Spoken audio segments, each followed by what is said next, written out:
from what we talk about over the course of the next few days with these special right triangles. If you remember how to draw a right triangle, how to write out your side lines, it is going to make working with trigonometry next year so much easier on you. Because, like I said over the past few days, this is the basis of all. Really? I really pushed it well. And then Lofthouse said I stole it, and then no one wanted to buy it. He said, you probably stole it just trying to get $7. Why would you do that? It's like when you go on eBay, you can find yellow school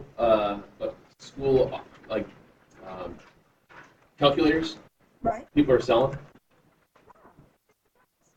Oh. It's like, hey, come look at the speakers I have in my van. Or you ever get someone out in the country, people come around and with a pickup truck selling meat out of the back of their pickup truck? Note to self, don't buy meat out of the back of someone's pickup truck. It's just weird. It is weird. Hey, I've got something. Get out of my driveway, or I'm going to send my dog out and my son with something in his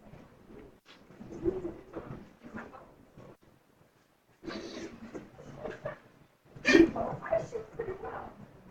We had, all right, never get off on anything in this class. My brother got a bow and arrow once when he was about, let's say maybe 9 or 10. So oh God, it's probably about the age of my oldest. And he got a bow and arrow with like little metal, the metal stub tips. It was like a kid-sized compound bow, so it wasn't real hard to pull back. You guys know what a compound bow is?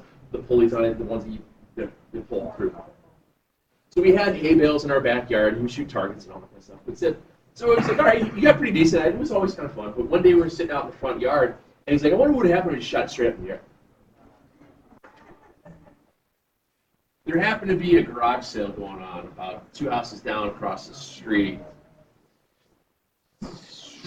Landed right next to the lady sitting in her yard on her lawn chair. Suffice to say that bow and arrow was never used ever again.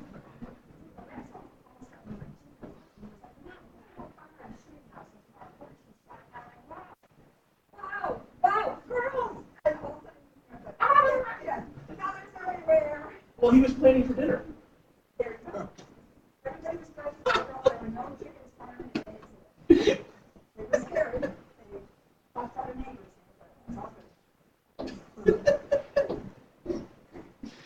Oh, man. What's that? Square, good. What do you know about a square? 490-degree angles. All sides are equal. What did the diagonals do to one another? Do you remember that also?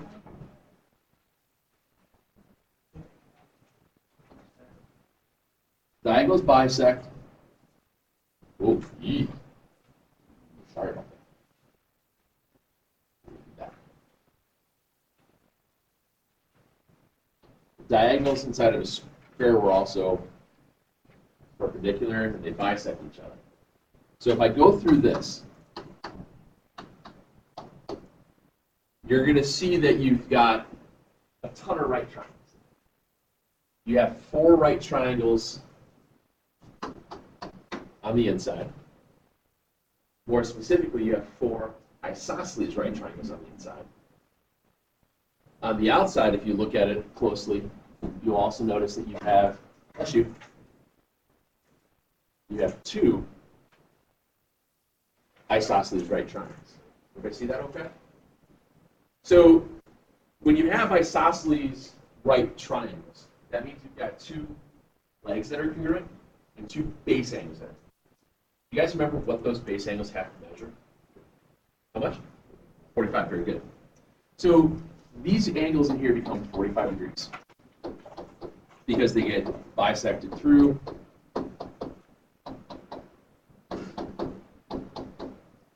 Now, depending upon which triangle we're looking at here, each one of these is still what we call a 45, 45, 90 triangle. Now, what happens here is I'm going to kind of make this, we're going to use just the outer triangle. If I say one side length is 4, what do I know about this one? Are we okay with that? So if I take just the interior portion of this, pretty well drawn there. That's not bad. If I take just that one right triangle and I move it to a clean sheet, you guys will be okay knowing that it's a 4, 4, and 4 on the sideways? So how do I figure out what the diagonals are going to equal? Oops. If I said that this was 4 and 4, how do I solve for the hypotenuse? Good. So we know that it has to follow the, since it's a right triangle, what we do is we use a squared plus b squared equals c squared, which is we use the Pythagorean theorem. So if we write that out, we get 4 squared plus 4 squared. What's, sleep.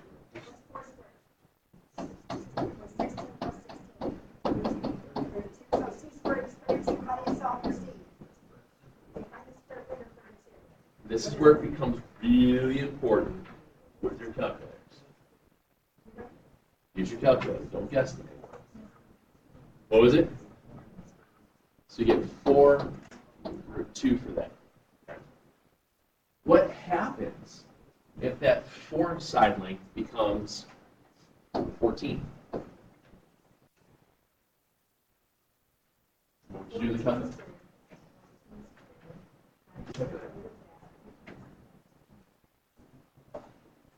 You need to have that every day.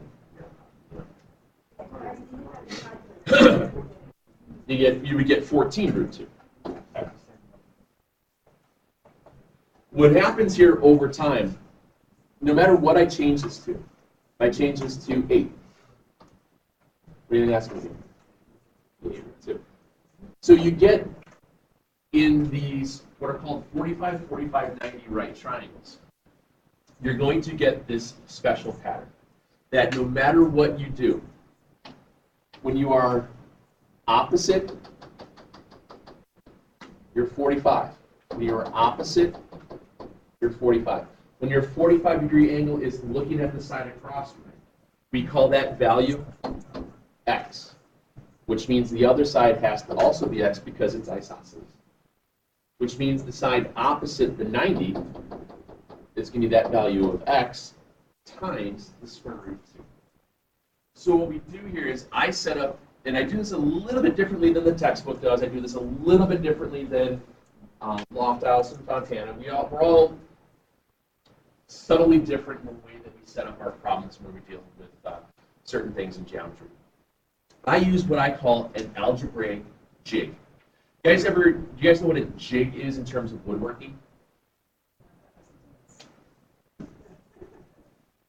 A jig in terms of woodworking is, let me ask you this. Have any of you guys ever helped your parents cut banisters or cut a bunch of same size wood? You know, if you're building a factory, you cut things over. You know how you have to remeasure everything every time, then you cut it, remeasure and cut it? Well, if you use something that's called a jig, you basically slide it into its spot and then you cut it.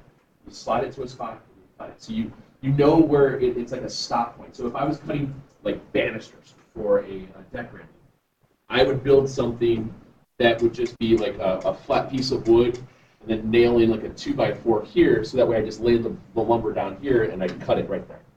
So that way I don't have to remeasure it over and over again. So I can continually cut right at this spot every time without having to use a tape measure. So whenever you're reusing something to make your life more efficient, more often than not, we call that a jig. When they use it on assembly lines to build cars and stuff, I'm sure you guys have all seen pictures of people with giant machinery with bolts and stuff already put on their tools as they go to the car and they install something. That thing they're holding is a jig because it's reusing the same thing to help install something. So what I do algebraically is this. I know that no matter what, whenever I have a 45, 45, 90 triangle, and it's going to be very easy to identify these. It's an isosceles right triangle. So if you see 2 tick marks and a right angle, it's always a 45, 45, 90. If you see 2 base angles that are congruent with the right angle, it's always a 45, 45. It's very, very simple to see this. I know that my 45-degree angle always looks at, I always like to use arrows, looking at something, some value of x, which means the other one is also looking at some value of x, which means my 90 is looking at some value of x times the square root of 2. And by reusing this generic setup each and every single time I look at a problem, I know that no matter what, I can substitute in and figure out what the value of x is. And I just reuse that value of x over and over again. So if we have an example, and bless you, and I say that my side length here is 10, is that across from a 90 or is that across from a 45? It's across from a 45 because the 45 looks at it. It's the side opposite what it's looking at. It's looking directly at that side line. So it's opposite of 45. So that means that when it's across from a 45, that is 10. Which tells you, no matter what, everywhere I see an x, what am I going to put? 10.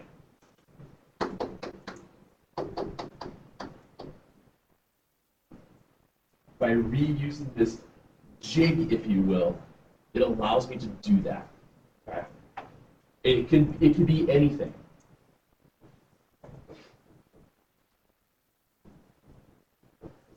It's just, what is that side length looking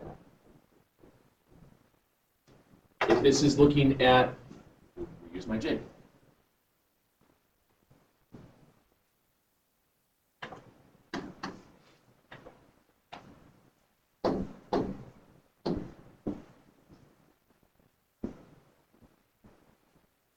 What's across from the 45? Shoe. So what's across from the other 45? What's across from the 90? Exactly. It's stupid to say it like this, but this is quite literally what it means to use a jig, that no matter what you have across from you, you know something. I know that across from the 45 is Shoe. Not Schumacher, because he's a little bit taller than that. But I know that everywhere I see an X, then I'm going to write the word shoe.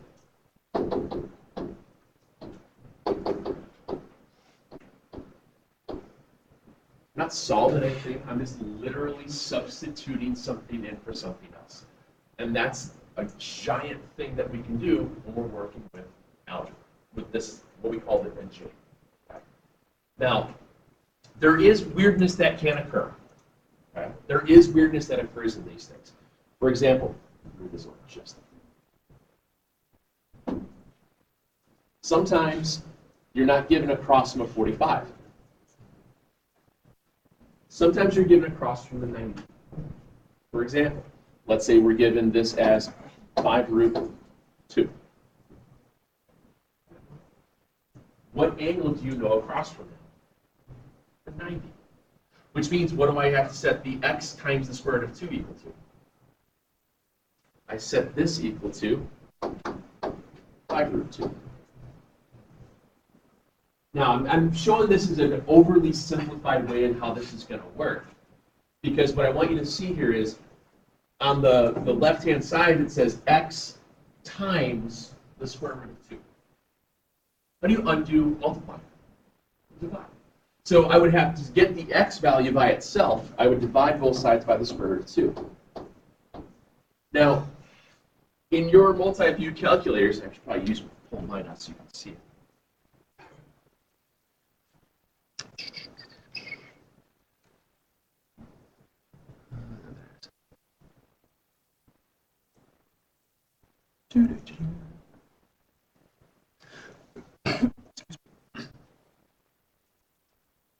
Now, in my multi-view calculator, I can literally type a fraction bar. Remember, we're doing this a little oversimplified right now. 5 square root 2 divided by the square root of 2.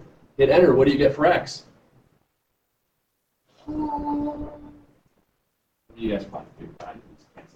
Wait, but the idea here is sometimes you're not given root 2s. So by doing the math now,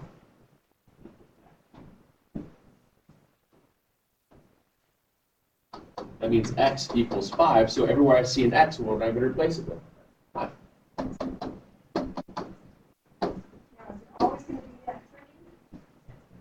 Nope.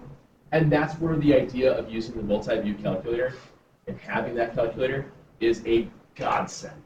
Because let's change that 90 degree across from that to equal, let's do 10. Oh, we'll do 12, so wait, something kind of the same. We'll do 12.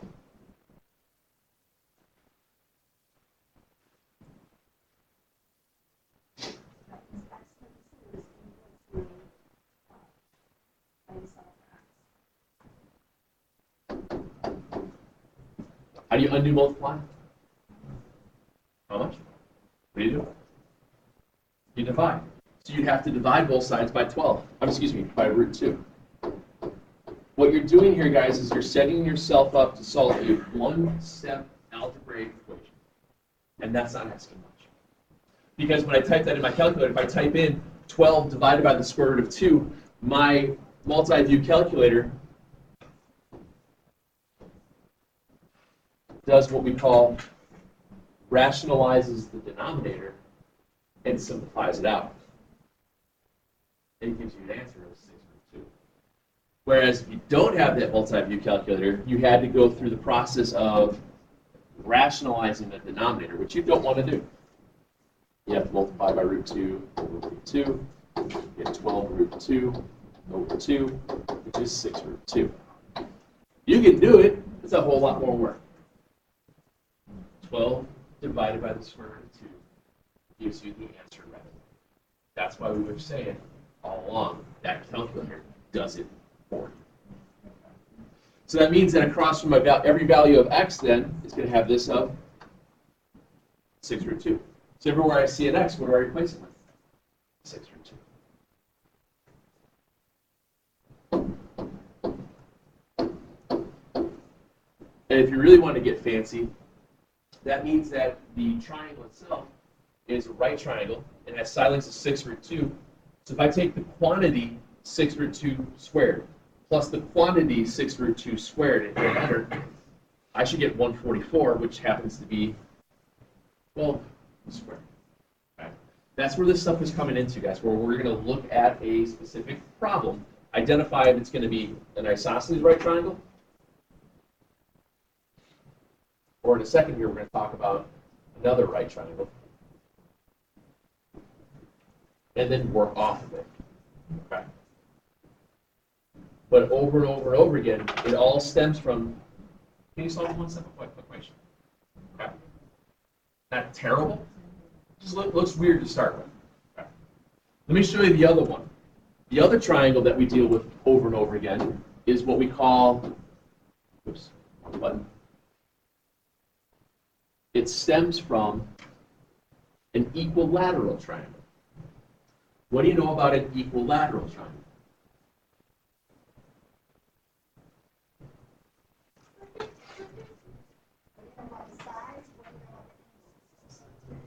All sides are equal, all angles are equal. 60 is good. Now, one of the things that we did in equilateral triangles and also in isosceles triangles is we drew what was called the altitude. The altitude went from a vertex to a side that was perpendicular. Now, it was more specific about either an isosceles or equilateral. When that got drawn down, it bisected the angle up top. So if you bisect a 30-degree angle, rats. If you bisect a 60, you get a 30.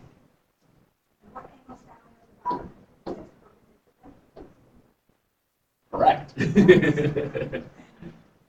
So you get what's called then a 30-60. Now, let's say all of our side lengths of the isosceles triangle were 2. The other thing that happened with isosceles triangle or equilateral triangle, when you drew that perpendicular down from the vertex, what did it do to the base? Remember that? Cut it in half. So that means that both of these guys would be the same, which means they both equal how much? Well, what's half of 2? They both equal 1. Now, when I pull this apart then, that tells me that I'm going to try to figure out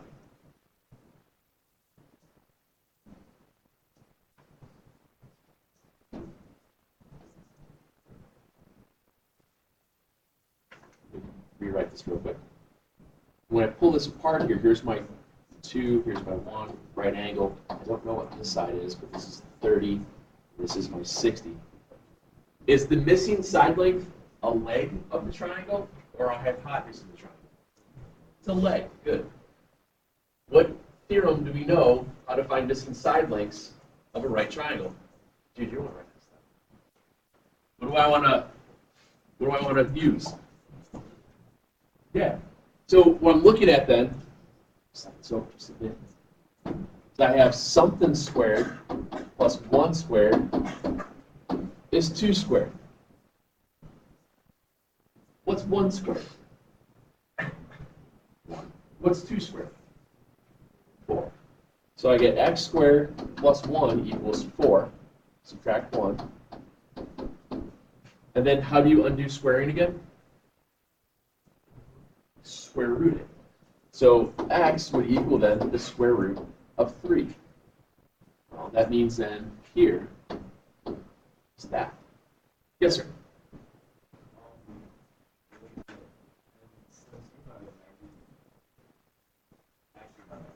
Oh, sorry.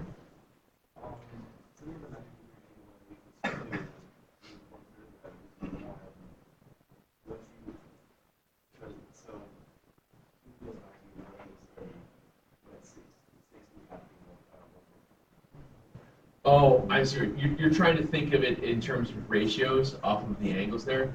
They don't go that, you can't compare angles to sides in this case. I see where you're trying to go with that. Yeah, because if you want to get into it, 30 would be a third of 2, so a third of 2 would have been 2/3, and then going out of that.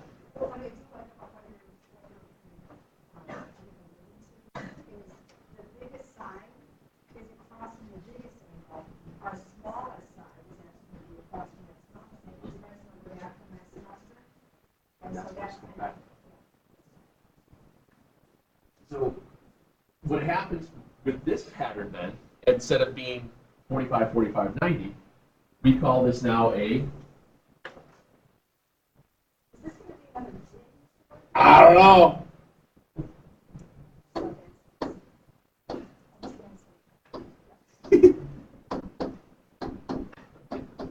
We call this a 30/60. And these ratios of the sides are always going to be the same, 1√3 and 2. What's going to be different is that there's going to be some multiplier to each one of them that will always stay constant. If you have a multiplier to them that always stays constant, it's just going to be some value of x each and every time. So we say that this is 1 times x, 2 times x, and x times the square root of 3. It's just proper mathicant to put the variable before the root. Because sometimes you don't know if you did draw the root long enough, it could have been radical and just all this weird stuff. So what we do here is we say that this is the 30-degree angle looks at some value of x. The 60-degree angle looks at some value of x times the square root of 3. And the 90-degree angle looks at some value of 2 times the value of x. Once again, I have this algebraic jig that I'm going to solve maybe a one-step equation to figure out what that value of x becomes. Okay. Write that one over here. Formulas today. Principal interest, I got these. It's a very mathy day.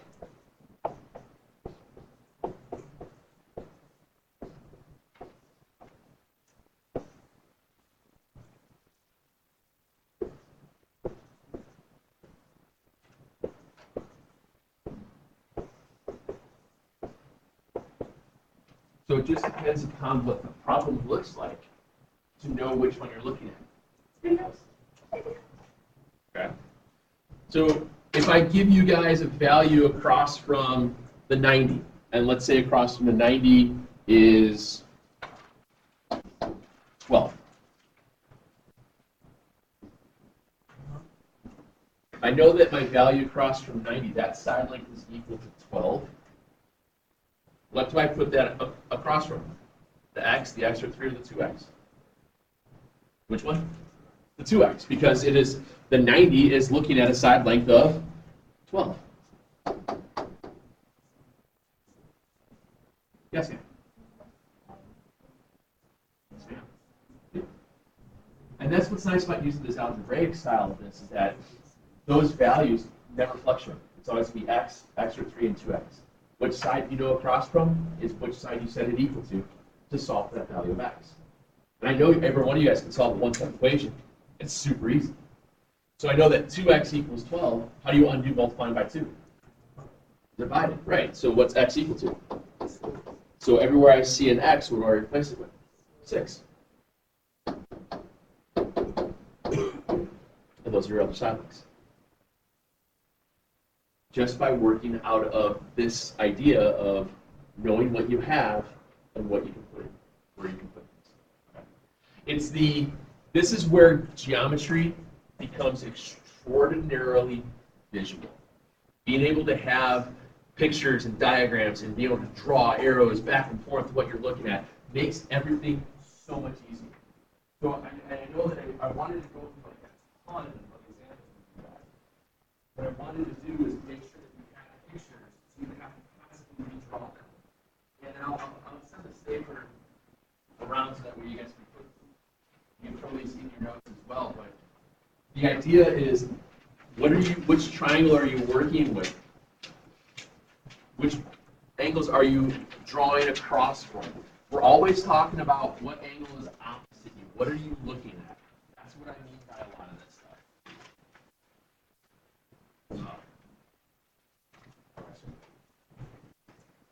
So let's see. Yes, sir. Give me 1 second. I gotta print passes. So what I want to do here, real quick, is if I'm looking at. Oh, I didn't save the right one. Oh well, no worries. If I'm looking at this very first one, I have a 45, and then I have a 7 root 2 over 2 across from it. So you notice how it tells you which triangle you're looking at. Are you working with a 45, 45, 90, or a 30, 60, 90? A 45. So right next to that, what I'm going to do automatically is write down, it's a 45, 45, 90. I know opposite my 45 is something x, x, and x root 2. I want you guys to go through and write that out, for this, especially for these first few days of doing this, because then it becomes ingrained in your brain of how things work. Okay? So across from which angle do you know?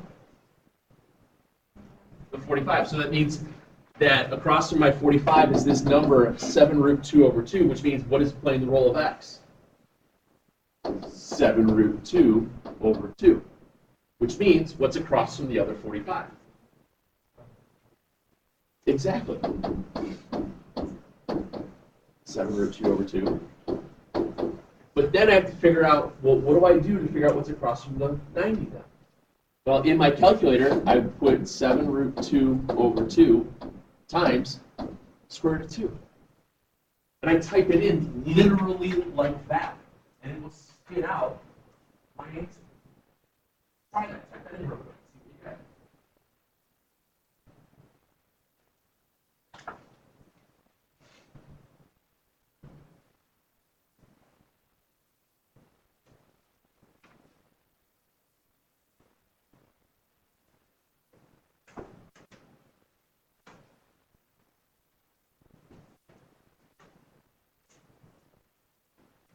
What'd you get?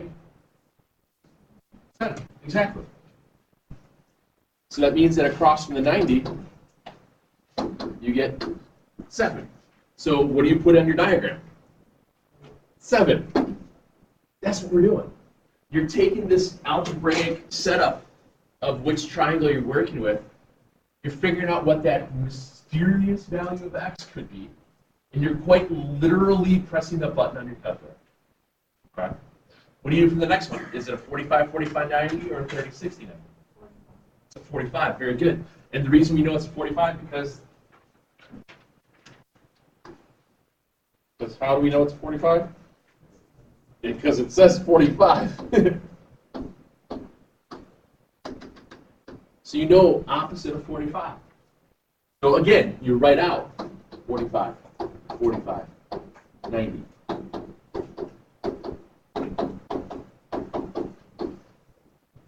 That 45-degree angle always, always, always looks at some value of x. Well, in this case, that value of x is being played by the role of what number? Square root of 2. So that means everywhere I see an x, what am I going to write? Exactly.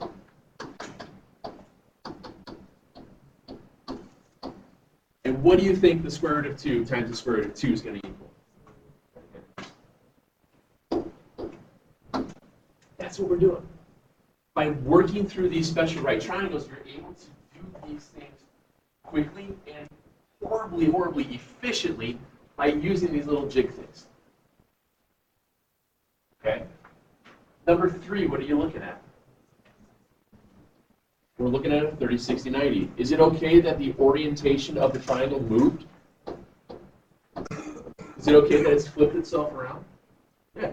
Because that 60, no matter what, is still looking at some value. It just so happens that it's looking at this value of 5 root 3. So which of the two jigs are you going to write down? A 45, 45, 90 or a 30, 60? 30, 60.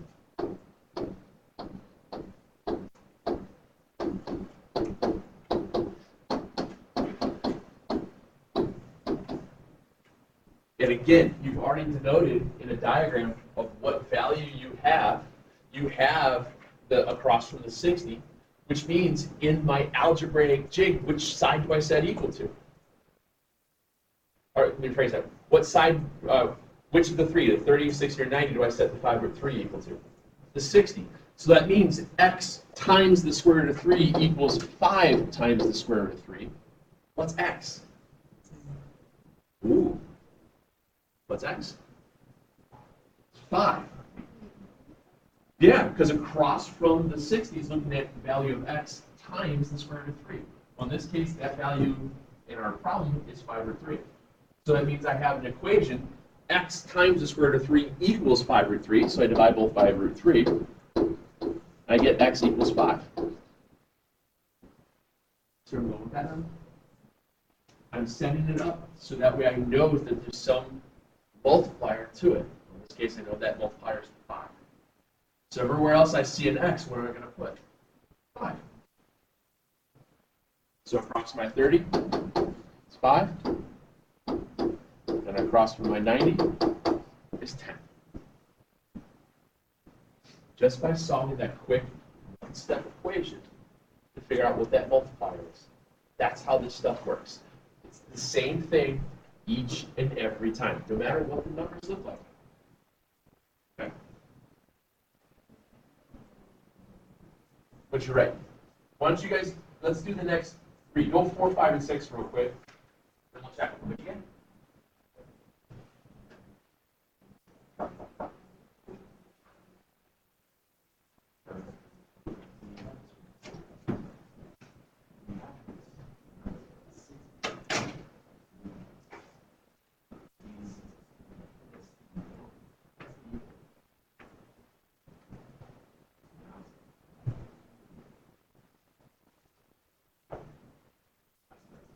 Remember, that value of what you're looking at, it's opposite that angle. You're looking at a specific side. It just depends on what number that side is as far as which one of these you throw it into. Right?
So hopefully that first one you recognize right away that you get a 45, 45, 90.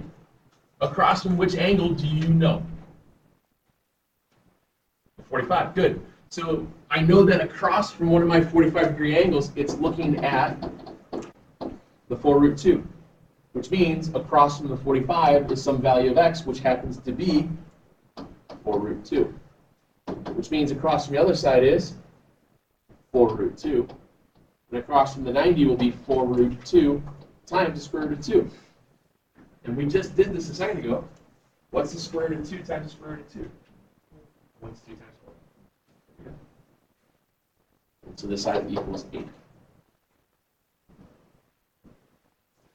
The same exact style occurs even though you have a root with a 30-60. As I go back with the root with the 30-60, excuse me, I know across from which angle in this case?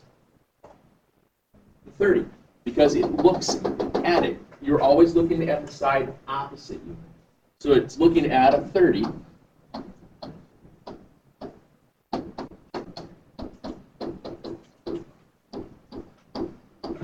So we know that the value of x in this problem is equal to what? 2 root 3. Which means everywhere I see an x in every other part of that jig, I replace it with 2 root 3. Yeah. If the square root of 2 times the square root of 2 equals 2, what do you think the square root of 3 times the square root of 3 equals? 3. So what's 3 times 2? 6. Which means across from the 60 then is 6. And then I take 2 times 2 root 3, and what do you think 2 times 2 is? 4, very good. So across from the 90 would be 4 root 3. Huh? How'd I get 2? Which 2? From the 90 part? Is it from the 90 part you're talking about? Yeah, it was across from the 30. It was given to me right there. They're going to put weird numbers in here from time to time. They throw those numbers through like that. Okay? This stuff doesn't change as you go through these things. It really, really, really, really doesn't. All I want you guys to do for tonight is finish this, but for every problem, write out the jig. What are you looking at across from you? Set up and solve that singular one-step equation. Figure out the missing side lengths. Okay? So every time, you're just going to write up, for every problem, is it a 45, 45, 90, or a 30, 60? So if you don't have that written down cleanly on this sheet, make sure you write that down before you walk out of here so you have it. Yeah, just finish the rest of it. You've got, what, 5 left, maybe? Oh, sorry. Roll your eyes at me, Devin. I'll throw something at you. All right? Finish those out. We're not trying to get too crazy with this right off the bat. Because once we get going on these things, you can make multiple triangles out of them. You can rotate them around and you just keep finishing, figuring out what side is opposite you. What angle are you sitting at that you're looking at? To fill in the blanks of that little one-step equation. From there, it just flows real quick. Okay? We'll finish this out. It goes pretty quick.